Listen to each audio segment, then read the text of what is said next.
اچھا پالیسی پر بھی آپ آئیے گا, لیکن ڈائیو نے جو ابھی انیشیٹو لیا, ظاہر ہے ابھی تو وہ اپنے ٹرمینلز پر ہی ان بسز کو چارج کریں گے, اور وہ چونکہ وہ تو ایک پبلک ٹرانسپورٹ ہے, اس میں بہت زیادہ لوگ ایک وقت میں سفر کر سکیں گے, لیکن جو پرائیویٹ ٹرانسپورٹ کا یہ پلان ہے یہ بھی بڑا امپورٹنٹ ہے, چونکہ آج بہت زیادہ تعداد میں لوگ اپنی بائکس یا اپنی پرائیویٹ کارز پر سفر کرتے ہیں, تو یہ اس کے لیے تو اسٹیشنز کا ہونا, انفراسٹرکچر کا ہونا بہت ضروری ہے. یہ دونوں چیزیں پیرالل لے کر چلنی پڑیں گی, ورنہ بغیر اسٹیشنز کے تو یہ منصوبہ نہیں کامیاب ہو سکتا.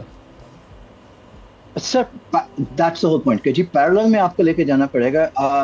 اگر ہم انفراسٹرکچر کا انتظار کریں گے تو پھر یہ 4 سال لٹرلی ہمارے لگ جائیں گے جب تک کوئی کریں گے, کیونکہ انویسٹمنٹ صرف انفراسٹرکچر کے نہیں ہے.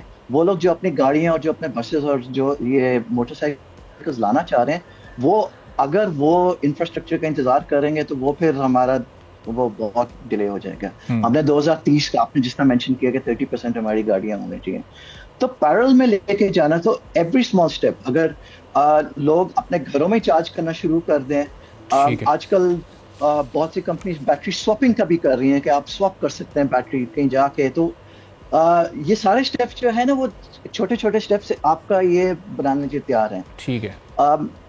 ان دی اینڈ میرا بلیف یہ ہے کہ ہم صحیح راستے پہ جا رہے ہیں. اس طرح کے سارے جو ہمارے ڈیولپمنٹ اور MOUs ہو رہے ہیں اور جو کر رہے ہیں, یہ آل پازیٹیو ایسپیکٹس ہیں اس کے. سبسکرائب کریں اور بیل دبائیں تاکہ کوئی خبر رہ نہ جائے.